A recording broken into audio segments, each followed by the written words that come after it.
কোনো ঘোষণা ছাড়াই হঠাৎ স্বাস্থ্য কমপ্লেক্স পরিদর্শনে আসেন নৌ পরিবহন প্রতিমন্ত্রী রাজীব আহসান। হাসপাতালে এসে দেখেন মূল ফটকে ঝুলছে তালা। নিজেই দায়িত্বরত ডাক্তারকে ডেকে এনে মূল ফটক খোলান এবং কর্মরত ডাক্তারদের হাজিরা খাতা দেখতে চান। কিন্তু হাজিরা খাতায় মেলে ডাক্তারদের অনুপস্থিতির তালিকা, যা দেখে এক প্রকার রেগে যান তিনি। বরিশালের মেহেন্দিগঞ্জ উপজেলা স্বাস্থ্য কমপ্লেক্সে ঘটেছে এই ঘটনা। এ ঘটনায় উপজেলা স্বাস্থ্য ও পরিবার পরিকল্পনা কর্মকর্তা ডাক্তার ইমরানুর রহমানকে কর্মস্থলে না পেয়ে মোবাইল ফোনে যোগাযোগ করেন প্রতিমন্ত্রী। বলেন, আমি গত 3 মাসে 7 থেকে 8 বার হাসপাতালে এসেছি, কিন্তু একদিনও আপনাকে কর্মস্থলে পাইনি। দায়িত্ব পালন করতে না চাইলে চলে যান, হয় কাজ করবেন না হয় চলে যাবেন, আমাদের বিব্রত করে লাভ নেই। জীবন অবাক না করলে কে করবে? 28% মিল্ক ফ্যাটের অবাক করার সাথে ফ্রেশ মিল্ক পাউডার। জীবন অবাক করুক প্রতিদিন। এ ঘটনায় হাসপাতালের প্রশাসনিক অব্যবস্থাপনা দূর করতে মঙ্গলবার সকালে একটি জরুরি পর্যালোচনা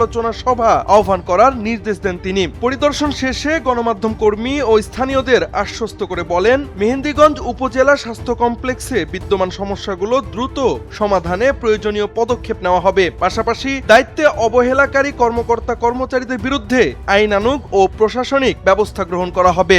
আপনার সাথে আমি এই নিয়ে একাধিক দিন কথা বলেছি, আপনি তো কোনো কাজই করেন না।